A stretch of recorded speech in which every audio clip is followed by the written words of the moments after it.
أعوذ بالله من الشيطان الرجيم بسم الله الرحمن الرحيم واعلموا أنما غنمتم من شيء فأن لله خمسه وللرسول ولذي القربى واليتامى والمساكين وابن السبيل إن كنتم آمنتم بالله وما أنزلنا على عبدنا یوم الفرقان یوم التقى الجمعان واللہ علی کل شیء قدیر صدق اللہ العظیم۔ 10ویں پارے کے آغاز میں سورۃ الانفال کا کچھ حصہ ہے، کچھ حصہ 9ویں پارے کے آخر میں گزرا، جہاں اللہ تعالیٰ نے غزوہ بدر میں مسلمانوں پر اپنے 5 انعامات کا ذکر کیا، اور اس کے بعد اللہ تعالیٰ نے ہمیں کچھ ہدایتیں ارشاد فرمائی کہ جب تم جنگ کے موقع پر ہو تو ان اصولوں کو دھیان میں رکھنا چاہیے۔ 10ویں پارے کے شروع میں جو آیتیں سورۃ الانفال کی ہے، ان میں اللہ نے مال غنیمت کی تقسیم کا طریقہ سمجھایا کہ کس طریقے سے تقسیم کیا جائے، اور اس کے بعد کچھ اہم ہدایات اور ہمیں اللہ نے ارشاد فرمائی ہے۔ ان میں سے پہلی ہدایت، پہلا حکم اللہ کا ہے، اذا لقیتم فئۃ فاثبتوا، اگر کبھی جنگ کے حالات پیدا ہو جائیں، دشمن سے مٹ بھیڑ ہو، تو تمہیں دھیان رکھنا چاہیے کہ بھروسہ اللہ پر کرو اور ثابت قدم رہو، اپنے قدموں کو لڑکھڑانے مت دو۔ حالات جو ہو جائیں اب انجام تک، آخر تک جانے کی کوشش کرو۔ وَاذْكُرُوا اللَّهَ كَثِيرًا، اور اللہ کا کثرت سے ذکر کرو، اللہ کو یاد رکھو، اس معنی کر کے اللہ کا ذکر زبان پر ہو، اللہ کو یاد رکھو اس معنی کر کے اس وقت میں اللہ کے احکام پامال نہ ہو، عین جنگ کے موقع پر بھی اللہ کے احکام کی مخالفت نہ ہو، آپ کمزوری میں ہو یا اچھی حالت میں ہو، دونوں حالتوں میں اللہ کے احکام آپ کے سامنے ہو۔ وَأَطِيعُوا اللَّهَ وَرَسُولَهُ، اللہ اور اس کے رسول کا کہنا مانو اور آپس میں اختلاف نہ کرو۔ اگر اسلامی لشکر آپس میں جھگڑے گا یا کوئی بھی جماعت کسی بھی تعلق سے آپ دین کا کام کریں، یا اپنے واقعی دنیاوی مفاد کی خاطر کچھ لوگ جمع ہوں اور ان میں اختلاف ہو جائے، تو وہ کام اپنے انجام تک ویسے نہیں پہنچ سکتا جیسے اتحاد اور اتفاق کی شکل میں پہنچ سکتا تھا۔ جو اتفاق کی شکل میں نتیجہ اور فوائد حاصل ہوتے وہ ابھی حاصل نہیں ہوں گے۔ یہی شکل جنگ کے موقع پر ہے کہ اگر آپس میں اختلاف کا ہم شکار ہو جائیں گے تو معاملات بگڑیں گے، اور جنگ میں معاملات بگڑنے کی شروعات ہوتی ہے فتفشلوا، ہمت ہار جاؤ گے، حوصلہ ٹوٹ جائے گا۔ اور کسی بھی مقابلے کی، کسی بھی جنگ کے اندر کامیابی کی کنجی ہے حوصلہ، ہمت، اپنے آپ کو متفق رکھنا، اپنے آپ کو مجتمع رکھنا۔ اور وہ چیز جب آپس میں ایک دوسرے سے بکھر گئی ہے تو نتیجہ، پہلا حملہ آپ کے اوپر ہوگا اندر سے کہ ہمت ختم، آپ کے قدم ڈگمگانے لگیں گے، لڑکھڑانے لگیں گے۔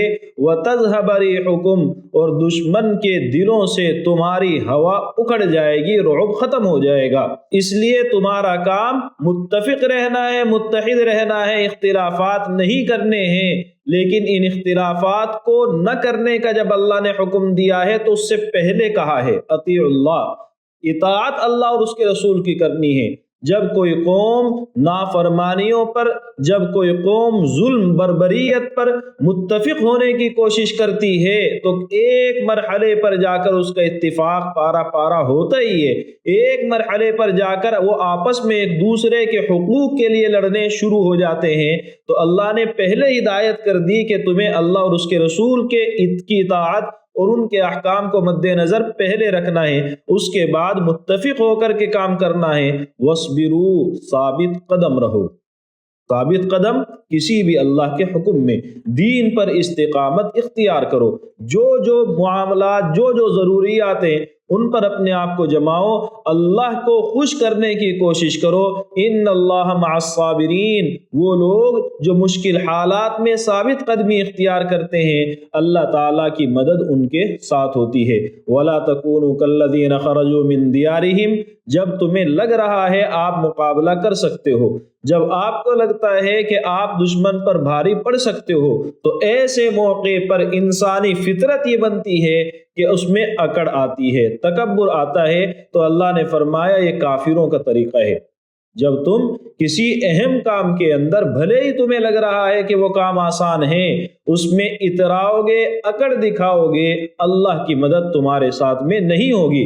کافروں کا کام تھا غزوہ بدر میں اپنے ساتھ گانے والیاں، ناچنے والیاں، ڈھول نگاڑے لے کر کے وہ لوگ آئے تھے، اور مقصد یہ تھا کہ رسوا کن شکست دے کر کے آئیں گے، لیکن اللہ تعالیٰ نے ان لوگوں کے لیے ایسی مشکلات پیدا کی کہ واپس جانا بھی دوبر ہو گیا۔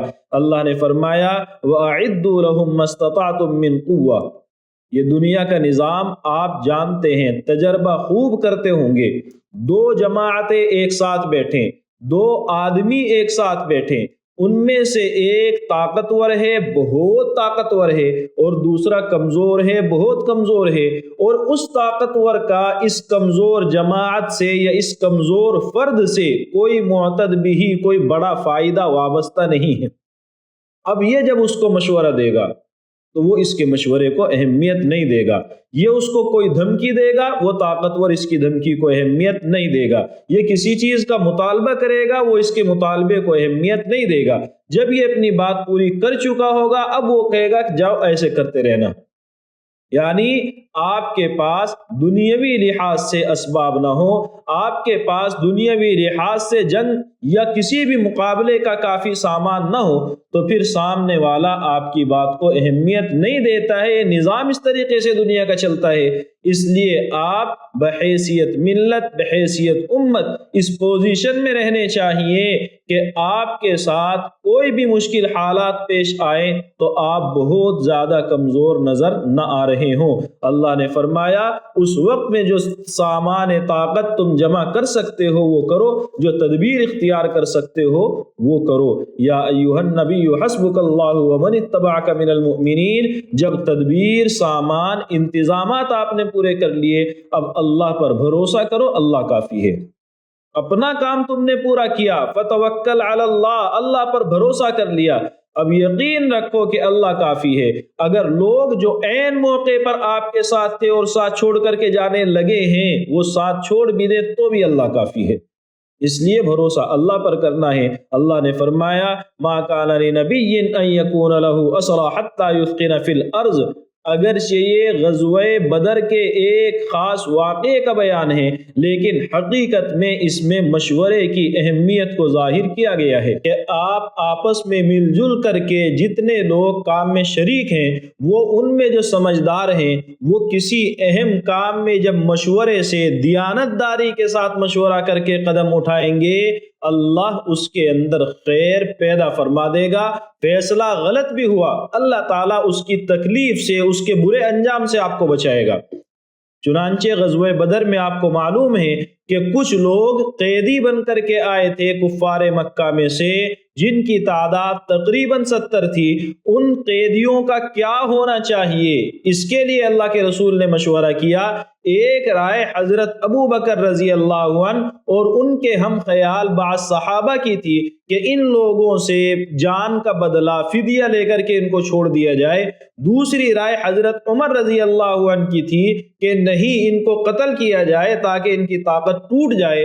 نبی اکرم صلی اللہ علیہ وسلم نے حضرت ابو بکر رضی اللہ عنہ اور ان کے ہم خیال لوگوں کی جو رائے تھی اس کے مطابق فیصلہ کیا، فدیہ لے کر کے چھوڑ دیا۔ اللہ نے فرمایا ہماری پسندیدہ رائے وہ تھی جو عمر کی تھی۔ اگر اللہ کا فیصلہ پہلے سے نہ ہوتا، اگر یہ معاملہ آپسی مشورے سے طے نہ ہوتا، اگر اللہ نہ جانتا کہ ایسا ہونے والا ہے اور یہ حضرات بہرحال اچھائی ڈھونڈنے کے لیے جمع ہیں، تو آپ کے لیے معاملات سخت ہو جاتے۔ بتانا یہی ہے کہ باہمی مشورے کی اللہ کی نظر میں بڑی اہمیت ہے، لیکن مشورہ وہ جو موقع پر ہو رہا ہو، جس میں دو آدمی پہلے سے ایک رائے بنا کر کے آ جائیں، دو آدمی پہلے سے ایک رائے بنا کر کے آ جائیں اور وہ کہنے لگے کہ میرا یہ مشورہ ہے، میری یہ رائے ہے، وہ مشورہ نہیں ہے۔ یہ آدمی جب مشورہ دے رہا ہے، موقع پر جو اس کو اچھا لگ رہا ہے وہ بتائے۔ جو رائے دے رہا ہے اس کے فوائد اور نقصان اس کے ذہن میں ہو، ان کو مد نظر رکھتے ہوئے یہ رائے دے۔ فیصلہ کرنے والا سب کی رائے لے کر کے دیانت داری کے ساتھ جس کو حق سمجھتا ہے اس کے مطابق فیصلہ کرے، اللہ کی رحمتیں اس مشورے کے اندر اترتی ہیں۔ اگلی سورت اس پارے کی ہے سورۃ التوبہ۔ سورۃ التوبہ کے شروع میں آپ دیکھتے ہیں کہ بسم اللہ لکھی ہوئی نہیں ہے۔ سورۃ الانفال اور سورۃ التوبہ کی اتنی گہری مناسبت ہے کہ ان دونوں کو ایک دوسرے سے الگ سورت کہنا مشکل ہے، جس کا اظہار بعض وجوہات کی بنیاد پر یہ کیا گیا کہ یہاں شروع میں بسم اللہ کو نہیں رکھا گیا۔ اب ہم بسم اللہ پڑھیں گے کہ نہیں؟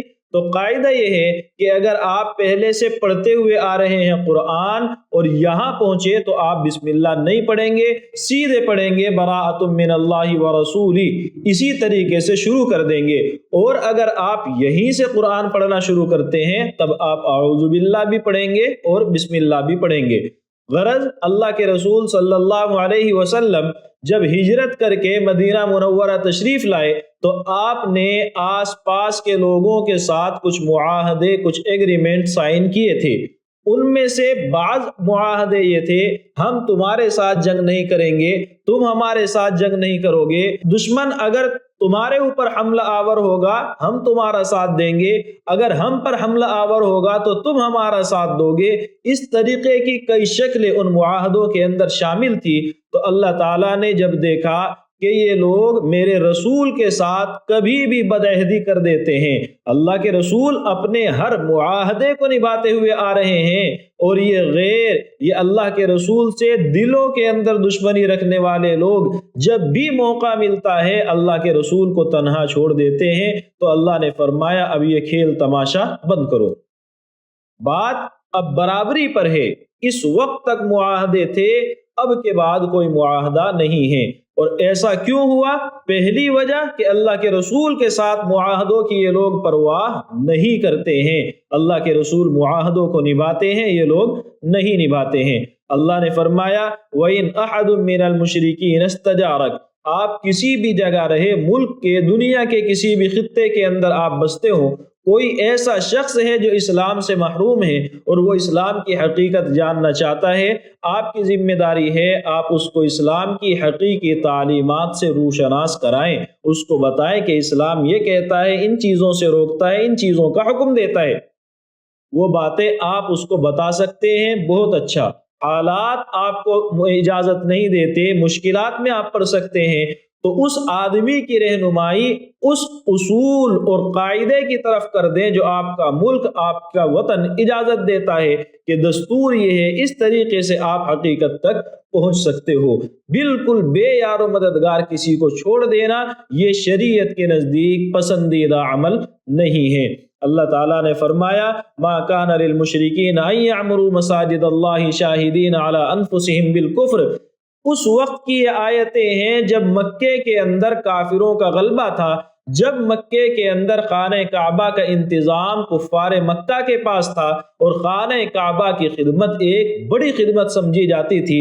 اللہ نے فرمایا کوئی بھی خدمت، مسجد حرام کی تعمیر ہو یا وہاں حاجیوں کی خدمت ہو یا خانہ کعبہ کی خدمت اور اس کی حفاظت ہو، یہ ساری نیکیاں نیکی ہیں، لیکن اگر ایمان ہو تب نیکی ہے، اور اگر ایمان نہیں ہے تو پھر میرے رسول کا ساتھ دینا، میری ذات کو ماننا، میری توحید کو ماننا، یہ اصل میں کمال ہے۔ اس کے بغیر اس طرح کی نیکیوں کا میرے یہاں کوئی اعتبار نہیں ہے۔ اللہ نے فرمایا یا ایھا الذین آمنوا لا تتخذوا آباءکم واخوانکم اولیاء ان استحبوا الکفر علی الایمان۔ اللہ پر ایمان ہر چیز سے مقدم ہے، یہاں تک کہ خود اپنی ذات کی محبت اللہ اور اس کے رسول کی محبت کے بعد میں ہو۔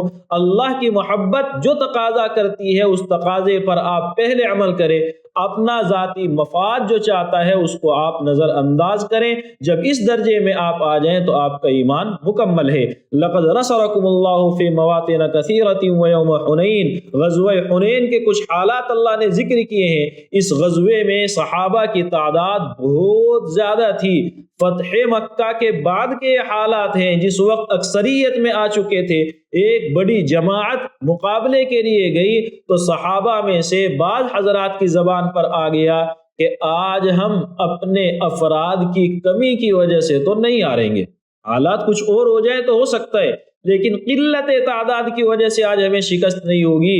نتیجہ اللہ کو یہ جملہ اچھا نہیں لگا اور غزوہ حنین میں شروع کے حالات انتہائی مشکل ہو گئے، یہاں تک کہ اللہ کے رسول کے ساتھ چند حضرات باقی رہ گئے، باقی حضرات صحابہ بکھر گئے۔ بتانا کیا کہ بھروسہ بہرحال اللہ کی رحمت پر ہونا چاہیے، اپنی ذات پر توکل آپ کو مشکلات میں ڈال سکتا ہے۔ اللہ نے فرمایا والذین یکنزون الذهب والفضة ولا ينفقونها في سبیل اللہ، جو لوگ مال کا حق ادا نہیں کرتے، زکوٰۃ نہیں دیتے، واجبی حقوق ادا نہیں کرتے، یہ مال قیامت کے دن ان کے لیے عذاب کا سامان بنے گا۔ اور عذاب کی ایک خاص شکل اللہ نے ذکر فرمائی کہ اسی سونے چاندی کو آگ میں پکایا جائے گا، اور جب یہ بری طریقے سے جل جائے تو اس کے ذریعے سے پیشانی کو، بغلوں کو اور اس کی پیٹھ کو داغا جائے گا۔ جب تپتا ہوا کوئی بھی سامان، لوہے کا ہو، پیتل کا ہو، سونے چاندی کی شکل میں ہو، آگ پر تپ رہا ہے، وہاں سے نکال کر آپ کی پیشانی پر لگے تو آپ کو احساس ہوگا کتنی تکلیف ہے، اس تکلیف سے بندے کو گزرنا ہوگا۔ اور وجہ ظاہر ہے، قرآن نے ترتیب بڑی عجیب بیان کی ہے، پیشانی پر، اس کے بعد اللہ نے فرمایا بغلوں کو، اس کے بعد اللہ نے فرمایا کمر کو۔ اب آپ اسی چیز کو دیکھیں، آپ کے سامنے جب کوئی سوالی آتا ہے تو دیکھتے ہی پہلا ریئیکشن چہرے پر ظاہر ہوتا ہے، آپ ناگواری کو چہرے سے ظاہر کرتے ہیں، اس کے بعد میں آپ ایک طرف کو گھوم جاتے ہیں، اور اس کے بعد باقاعدہ آپ کی کمر اس کو نظر آتی ہے۔ تو اللہ نے عذاب کے اندر بھی وہی ترتیب رکھی ہے، اسی ڈھنگ سے آپ کو سزا جھیلنی ہوگی۔ یہ سورہ توبہ کا پہلا حصہ ہے۔ دوسرا حصہ تقریباً آخر تک غزوہ تبوک کے حالات پر مشتمل ہے۔ غزوہ تبوک انتہائی تنگی کے زمانے میں، مشکلات کے دنوں میں یہ غزوہ پیش آیا، اس وجہ سے مشکل کہ سامنے رومی فوج ہے۔ روم اس وقت دو سپر پاوروں میں سے ایک سپر پاور سمجھی جاتی ہے، اس کی فوج باقاعدہ حکومتی فوج، کسی قبیلے کے ساتھ میں جنگ نہیں کرنا ہے، ایسی فوج کے ساتھ جو ویل ٹرینڈ ہے، جس کے پاس میں جنگ کے سامان بھی ہے اور جنگی صلاحیتیں موجود ہیں، اس سے مقابلہ کرنا ہے، اور تعداد میں وہ بہت زیادہ ہیں، اور صحابہ کی تعداد بہت کم ہے۔ ابھی تک مدینے کے اندر رہنے والے یا اس کے آس پاس رہنے والے وہ حضرات ہیں جنہوں نے حکومتی جنگوں کا تجربہ نہیں رکھا ہے۔ موسم انتہائی گرمی کا ہے، پھل تیار ہیں، سال بھر کی جمع پونجی موجود ہے، وہ توڑنی ہے، لیکن اس سے پہلے نکلنے کا حکم ہے، کھانے پینے کے لیے کچھ نہیں ہے۔ ایسی مشکلات میں سمجھ میں آتا ہے کہ آپ ساتھ ہیں کہ نہیں۔ جب آپ کے سامنے کمزور دشمن ہو تو کہنا ہم تمہارے ساتھ میں ہیں جملہ آسان ہے، لیکن جب انتہائی طاقتور ہو، جہاں کوئی مقابلہ ہی نظر نہ آ رہا ہو، وہاں یہ کہنا کہ ہم تمہارے ساتھ میں ہیں، یہ ایک دل گردے کا کام ہے۔ اسی لیے غزوہ تبوک کے اندر وہ لوگ جو ایمان کا دعوت کرتے تھے، دل سے مومن نہیں تھے، جنہیں ہم منافقین کہتے ہیں، ان کی حقیقت اللہ تعالیٰ نے پوری طریقے سے کھول دی۔ اور غزوہ تبوک کے بڑے مقاصد میں سے ایک مقصد یہ بھی تھا، الغرض اس غزوے کے اندر اگرچہ جنگ نہیں ہوئی، لیکن صحابہ کو عزت ملی، سرخ روئی ملی۔ اللہ کے رسول دشمن کی طرف سے چیلنج کے آثار دیکھنے کے بعد تقریباً 30,000 صحابہ کا لشکر لے کر کے روانہ ہوئے۔ موقع پر جہاں جنگ ہونی تھی آپ پڑاؤ ڈالے، کافی دنوں تک وہاں پر ٹھہرے، اس کے بعد واپس آئے، دشمن مقابلے پر نہیں آیا۔ تو صحابہ کو عزت ملی، صحابہ کو سرخ روئی حاصل ہوئی، اور بہت سے منافع بھی درمیان میں راستے کے دوران حاصل ہوئے۔ ان تمام حالات کو اللہ نے اس غزوے کے اندر ذکر فرمایا ہے۔ ساتھ میں زکوٰۃ کن لوگوں کو دی جاتی ہے، اسی پارے کے اندر اللہ نے ان لوگوں کو بھی ذکر کیا جن کو ہم مصارف زکوٰۃ کہتے ہیں، جن کا بیان آپ کے سامنے جمعے کے دن آ چکا ہے۔ والمؤمنون والمؤمنات بعضهم اولیاء بعض، مومنین کو کن لوگوں سے دوستی رکھنی چاہیے، کن لوگوں کو اپنا دلی راز ظاہر کرنا چاہیے، اور کن لوگوں کے ساتھ میں اچھے تعلقات رکھنے چاہیے۔ اللہ تعالیٰ نے پوری تفصیل کے ساتھ اس چیز کو ذکر کیا ہے، اور صحابہ کے کچھ ان حالات کو ذکر کیا کہ حضرات جنگ میں جانا چاہتے تھے، لیکن نہیں جا سکے، دل سے شرمندہ تھے، تو اللہ بھی ان پر سختی نہیں کرتا ہے، اللہ بندے کی مجبوریوں کو سمجھتا ہے۔ لیکن وَمِنْهُمْ مَنْ عَاهَدَ اللَّهُ، کچھ لوگ وہ ہیں جو زبان سے کوئی بات کہتے ہیں اور جب ان کا مقصد حاصل ہو جائے تو بیزاری کا اظہار کرتے ہیں، تو اللہ فرماتا ہے مجھے بھی ایسوں کی ضرورت نہیں ہے۔ چنانچہ ایک شخص کا واقعہ اللہ نے ذکر کیا جو اللہ کے رسول کی خدمت میں آیا تھا، میں بھوکا ہوں، ننگا ہوں، کھانے کو کچھ نہیں ہے، دعا کر دیں۔ اللہ کے رسول نے سمجھایا تو جھیل نہیں پائے گا دولت کو، اس نے کہا نہیں میں نبھاؤں گا۔ تو جب اس نے وعدہ کر لیا، اللہ کے رسول نے دعا کی، اللہ نے اس کو اچھی خاصی بکریاں اور ان کا ریوڑ دیا اور اس شکل میں ڈھیروں مال اس کو دیا۔ زکوٰۃ دینے کا جب نمبر آیا تو آنا کانی کرنے لگا، تو اللہ کے رسول نے اس کو ٹھکرا دیا۔ صحابہ میں سے حضرت ابو بکر کے زمانے میں جب ان کا عہد خلافت تھا، اس وقت میں وہ شخص آیا، انہوں نے بھی ٹھکرا دیا۔ حضرت عمر کے زمانے میں آیا، انہوں نے بھی ٹھکرا دیا۔ حضرت عثمان رضی اللہ عنہ کے زمانے میں آیا، انہوں نے قبول نہیں کیا، اور انہی کے زمانے میں اس شخص کا انتقال ہو گیا۔ بتانا کیا کہ آپ اللہ کے حکم پر چلو گے، اللہ نوازے گا، اور تمہیں نوازے جانے کے بعد ہوشیاری دکھاؤ گے، اللہ کو تمہاری ضرورت نہیں ہے۔ اللہ تعالی ہم سب کو سمجھنے کی، قدر کرنے کی اور عمل کرنے کی توفیق عطا فرمائے۔ وآخر دعوانا ان الحمد للہ رب العالمین۔